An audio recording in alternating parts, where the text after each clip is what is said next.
that we seem now to finally be moving forward to have very focused conversation about the issues that are reflected in this population policy. And those issues all encompass those raised by the honourable members who spoke in this debate today. They include, importantly, the question of how are we going to sustain an increased population. But in that conversation, I want to remind us that, in fact, we are talking at least about having the population that we should have had at replacement rate. Sir, to support the intervention made by the Honourable Member for St. Peter, and based on a point also made in follow-up to that by the Honourable Prime Minister, the Member for St. Michael North East, the actuarial report of 2005 that started to set the framework for what we can expect with respect to pensions and how we plan for being able to take care of our population. That report had certain projections for the intervening years. The report considered that the population in 2010 would be over 283,000, that the population in 2015 would be almost 290,000, and that by 2045, we would be over 300,000. So all back then, the preparations that were being made with respect to pensions could not even have contemplated the flight that we saw in that decade between beginning in 2007 and the decline on that basis, but also the natural decline or the decline more related to natural factors that we saw as a result of a declining birth rate relative to deaths. But I want to also, on the heels of that, even as others have pointed out, that the Population Commission did not give us a static number that we should target.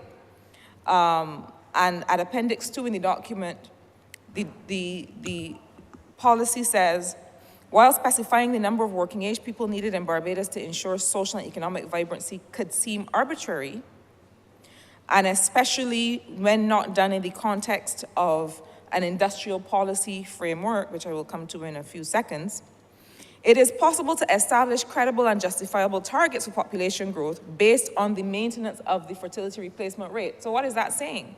Simply that if we were replacing the population, just replacing, that in 2020, we would have been at over 360,000.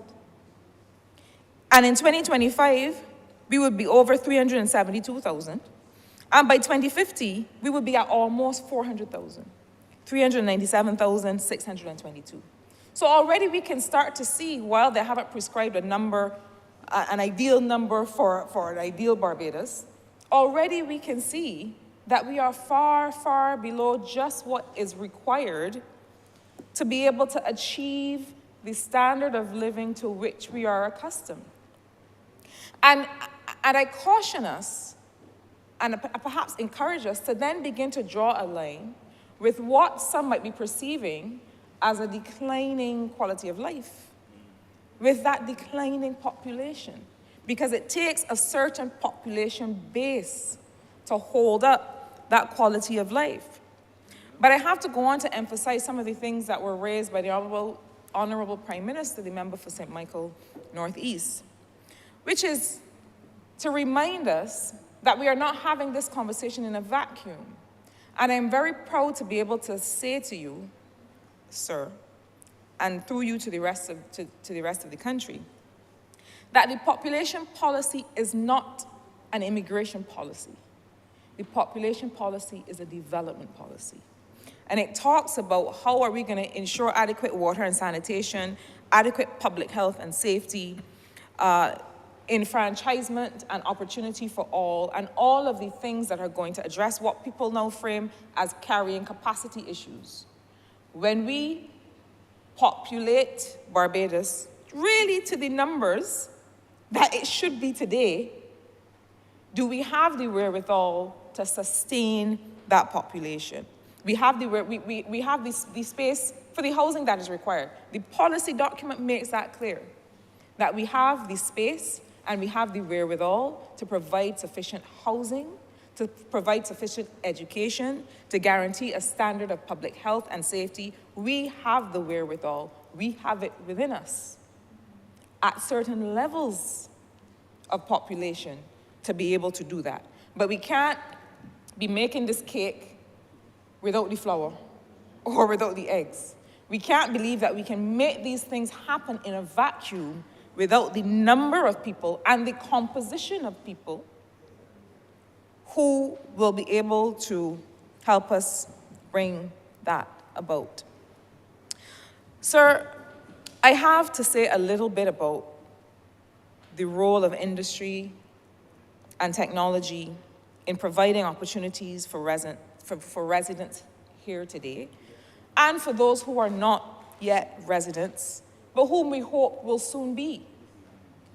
Now, I've said in this honorable place before and in several other places that I consider that my role here and my contribution in leading the Ministry of Industry, Innovation, Science and Technology is to be able to grow an economic sector out of this ministry.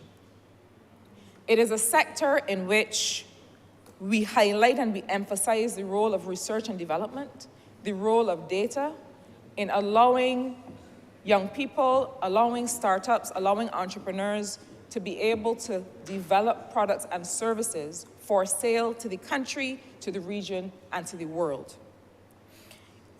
That framework, sir, will form the basis of a new industrial policy on which my ministry is working. And that industrial policy, sir, is not just a collection of things we would like to see. There's industry happening in Barbados today, but there's so much more that we can make happen if we signal to the world that Barbados is one of these places that research and development are encouraged and can thrive, that can create sandboxes to test new ideas and new technologies. Because we do have a small population where scalability is possible. And I'm not talking about things that risk our well-being or our safety or our health, but I'm talking about low-risk, high-value kinds of initiatives that we can test and that we can be able to say, we've rolled this thing out at national scale, and we believe in this, and we can create an industry out of this, and we can create opportunities for young people out of this. The only thing I will say right now as part of this discussion, because we will come to that discussion in coming weeks and months, is that while we talk about digital skills, I know that the Honourable Minister who leads in education sector and the Minister who supports her there are working very hard to build the foundation of understanding of more broad-based literacy and civic learning that have to underpin that. Sir, I will confess to you that I do not believe that we can sprinkle digital skills on top of something that stands to be otherwise transformed, that needs to be otherwise transformed, and think that that in itself is going to make the difference. We are not going to be able to create a technology sector from just lightly touching the population with this idea of digital skills, as if digital literacy can somehow replace literacy. It cannot. And so while we invest in that, that is only a part of the more broad-based education transformation in which this government is engaging. I heard someone say recently that education transformation cannot start and end at the 11+. Well, I have good news. It does not. It was never the intention to start and end at the 11+. It starts at, first of all, at empowering those who would be parents, even before they have a thought in their head or a twinkle in their eye about having children. It starts at empowering those who would be parents, continuing to empower them while they are parents, but also in investing in early childhood education and throughout the spectrum to make sure that when we do start to introduce organically digital skills from as early as 1 year old, that we are really infusing that throughout a broad-based, holistic education system. Sir, as I close, I also want to address the question of what will our country look like? We travel all over the world, and we experience multicultural jurisdictions. It is, for me, perhaps one of the most edifying things that you could be a part of. And I will say this, I believe in multiculturalism and diversity. I believe that the reason that people love Barbados and love to make their homes and their lives here is because they also recognize something in our values that they want to be a part of. But that is not to say that there's not also space for their values and their positive values to also impact the way that we live. I think that we see the best examples of that, for example, in Ross University.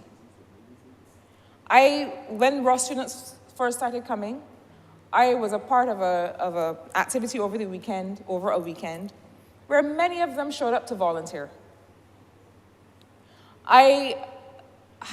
There's a young man in my constituency who I always encourage to stay active and to get out and do things, and I had a conversation with him once, and I said, what have you been up to? What have you been doing? And he said, well, I went on a bike ride with the students from Ross because, they like to stay active and get out and see the country, and I saw parts of Barbados that I've never seen before. So I think that while we understand and appreciate that the desirable values that we want to retain will also be attractive to those who want to come, that we also have thrived on sharing those values overseas, but also welcoming those who have something to add to the quality of life that we have cultivated here. This population policy is the basis for us to intentionally determine the lives collectively that we want to live. I commend it to this honorable place. I once again thank the commissioners. I thank those who have spoken before, and sir, I'm obliged to you.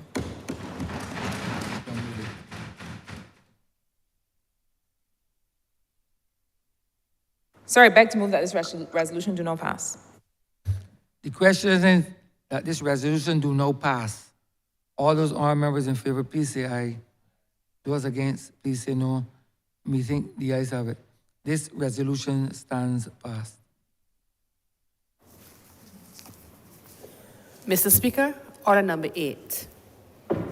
In the name of the Honourable Minister of Housing, Lands and Maintenance, to move the passing of a resolution to approve, in accordance with Section 5 of the Crown Lands Vesting and Disposal Act, Cap 225, the vesting in the National Housing Corporation of a parcel of land, the property of the state, situate at Pilgrim Place in the parish of Christchurch in this island, and more particularly described in the schedule for housing development.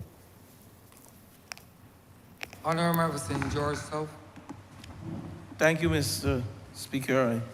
I rise to commend this resolution to the chamber. The proposal to vest some 2.01 acres of land at the site St. Bartholomew's Girls' School at Pilgrim Place in Christchurch. This site, Mr. Speaker and members of the chamber, this site came available when at the closure of the St. Bartholomew's Girls' School back in 1995, when the boys and the girls merged, became a co-ed school, and the site was handed over to the state by the Ministry of Education in 1996. The resolution before the chamber this evening is is to vest the 2.01 acres of land from the state into the National Housing Corporation for Housing Development. Mr. Speaker, this is consistent with what this government is doing to make lands available for housing. And this land, Mr. Speaker, should, once acted upon in terms of development of infrastructure and housing, should give us some 36 housing solutions. I am not going to detain the House, but when we look at the dire situation in the country for housing, and I don't want to get into fires, I don't want to get into hurricanes, but let's exclude the recent fires we had, which left at least 5 persons in Wellington Street homeless.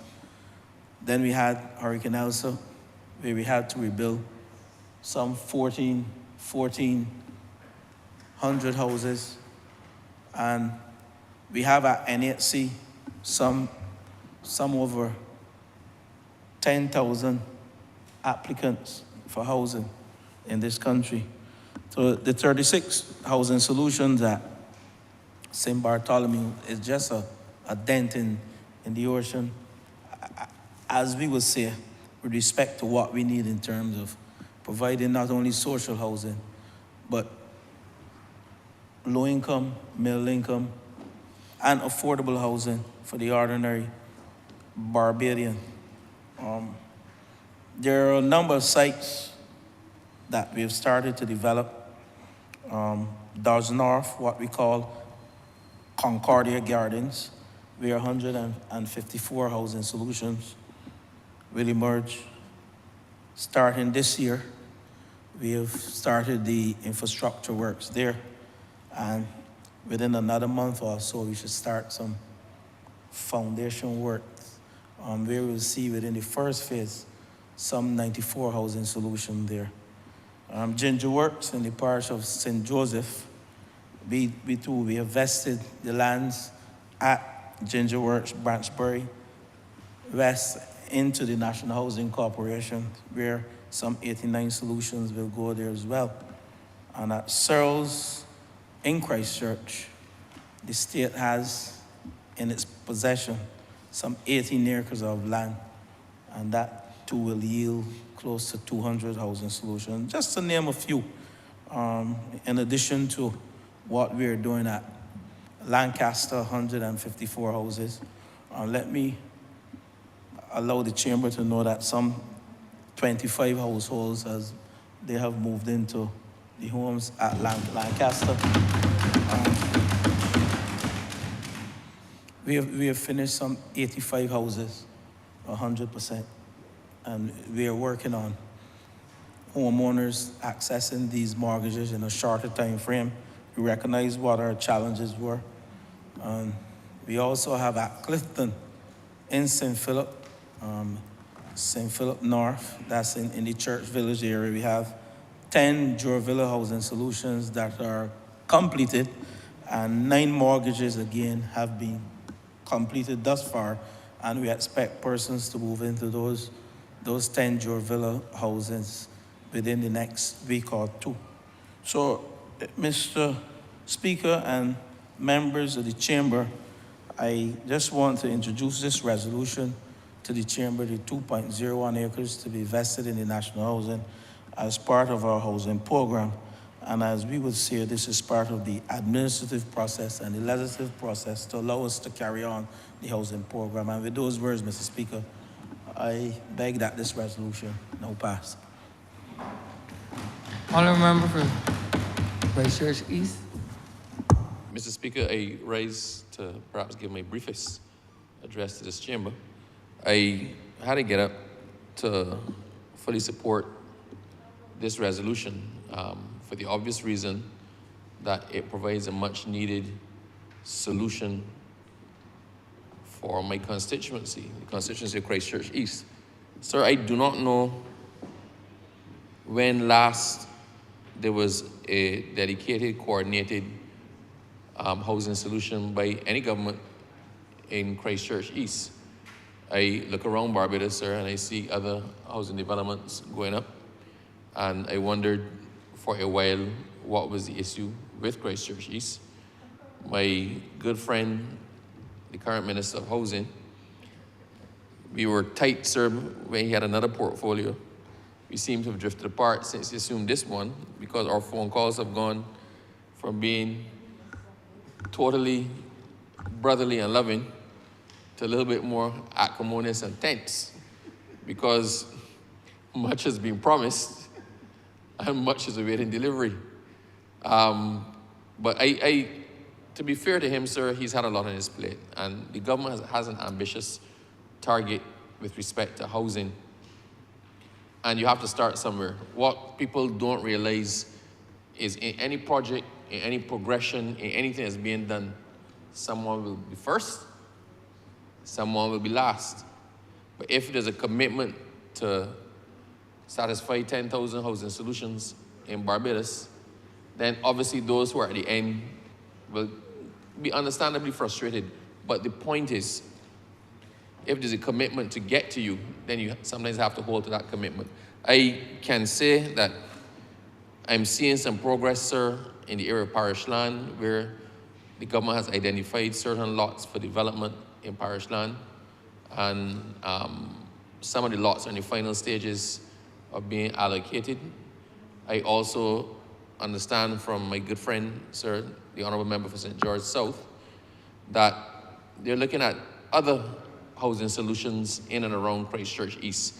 He has tasked me with trying to identify available land that the government can use for its housing development. Sir, we had this conversation and the land at St. Bartholomew was pointed out maybe a year and a half ago. We went and we had a look at it, we inspected it. It is a perfect place, sir, to put down housing for persons in Christchurch East. It is close to the airport. It pretty much overlooks the airport. It is nestled in one of the last, I don't want to say one of the last wooded areas in the constituency, but there's a grove of mahogany trees there that one of the concerns from residents in the area was that they hope that piece of land was not wiped off. The mahogany trees are not wiped from there because that is what gave it its character. The school, I don't know if people know where it is, but if you're driving along the old airport road, coming from the airport, going to Oistins, it's on the right. You see all the trees, and then somewhere in the background of the trees, you notice an old building. And that is where the school was, and that is the land that we're talking about. I am glad, sir, that the aim is to have as much as what, 37 you said? 36 housing solutions there because we need it. And one of the features, sir, that you realize when you ask people about housing, people don't want to move from where they are. So if 10 of us live in a house and we accept that somebody needs to get another house or people are trying to find a house, they don't want to leave Christchurch East and go to St. Lucie or St. Peter or even West Central. They want to move within their own area of familiarity. I want my own place, but I don't want it too far. I want my neighbors to still be my neighbors. I want my community to still be my community. I want to go to the church I'm accustomed going to. I want my kids to go to school I went to. I want to be able to pop down and play football with people I've always played football with. So we have to understand that dynamic, that quite often the location of the housing solutions has as much to do with facilitating a growing community to still remain a community, as opposed to simply importing people in. I think that's a lot of people's fear, that when you do housing solutions, people can come in that you don't know. And people don't often expand the concept to understand that we are providing solutions to reduce the density in households within a certain community. So I also have the commitment from my friend, sir, that a number of those solutions will be allocated to persons in Christchurch East to keep the community intact. So I am hopeful. I am hopeful. I am hopeful, sir, that we will emerge from this as close as we were before he assumed the portfolio. And I will not let that portfolio, sir, diminish in any way our friendship. Having said that, I am pleased that the government has taken this step. I understand the intentions proceed with this development as quickly as possible. I'm here putting words on the table, sir, that were not necessarily said, but were communicated to me. So I'm making them a record of the House by saying them here. And as he has not risen to indicate that I'm in any way misleading the chamber, so we can take that as gospel. So I am glad, sir, that housing solutions are coming to Christchurch East. I'm excited to see what goes there because it is a very pleasant area and it is an ideal spot for people to, it's an ideal spot for a development and for persons to raise a family in somewhere that looks and feels nice, has a very good community spirit. So I wish to thank the Honourable Member for St. George South for plodding along. His is not an easy task. It's not easy. It is perhaps one of the most ambitious projects or statements of this government to provide the 10,000 housing solutions for Barbadians. And sir, I will do anything that I can to assist him in getting this off the ground because it serves my interests and it serves the interests of the people of Christchurch East. So I wish to thank him and entirely support this resolution. With those few words, sir, I thank you. Honourable St. George South. Thank you, Mr. Speaker. Mr. Speaker, I am smiling because my good friend from Christchurch East, you know, we are still close. And I want to thank the member for Christchurch West who saw it fit to commence the Atlantic Breeze project at Chancey Lane in Christchurch East to provide 267 middle-income houses. We have completed thus far 70 of those houses, and 27 houses are at various stages of construction. And by the end of the financial year, you will have another 70 houses at Atlantic Breeze. But I will also add that at Corverley, we will start another project at Corverley to build yet another 36 affordable housing solutions. So the member for Christchurch East is well endowed with housing solutions for this year and into next year. So if you add the 267 that you will get and 72, if my math is correct, that's 339 housing solutions going to Christchurch East. We'll be friends again. We are friends.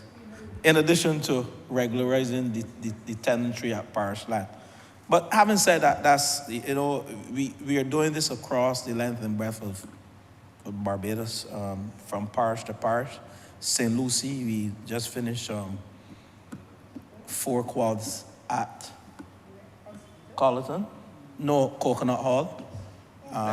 The duplexes, 20 solutions there. And we have another 17 foundations that will start next week. We will go to Allen View.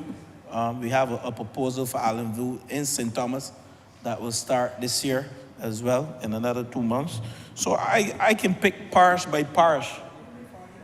40 acres, not Allen View. 40 acres in St. Thomas, as well as Vaucluse in St. Thomas, where we have a planning approval to do some low-income housing as well. So we can go parish by parish, and I know every single member in this chamber. Ebenezer, we just acquired some land at Ebenezer that will be vested, and they mentioned Cyril. So the member for St. Philip West as well, she'll be happy, as well as the member for St. Peter and St. John. I think the majority of the housing solutions, most of them will go between St. John and St. Lucie, and some in St. George. That's where we have the abundance of land in those 3 parishes. So we are on our way to ensure that we achieve our target. It is a challenge, of course. We are trying to choose sites where we have infrastructure, services are present, and that will minimize the length of time we take to construct our houses, because the longest time frame when you look at the plan to construct a house, from planning straight through to building, you will see that the longest time span is the time span for infrastructure. And we are trying to mitigate that, putting in services and roads, and we are trying to mitigate that by utilizing sites that have services. So, Mr. Speaker, with those words, I beg that this resolution to vest 2.01 acres of land in the National Housing Corporation do now pass in this Lord Chamber. I thank you. The question is that this resolution now pass. All those honorable members in favor, please say aye. Those against, please say no. We think the ayes have it. This resolution stands passed. Honorable Acting Leader of Government Business. Mr. Speaker, now that the record is fully clarified by the honourable member, I think we've come to the end of the business for today, sir. And I beg to move that this House be adjourned until next Tuesday, sir, at 10 a.m. or 10 o'clock in the forenoon, as you like to say. The question is that this honorable chamber stands adjourned until Tuesday, the 23rd day of July, 2024, at 10 a.m. in the forenoon.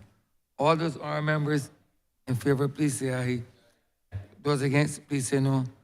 Me think the ayes have it.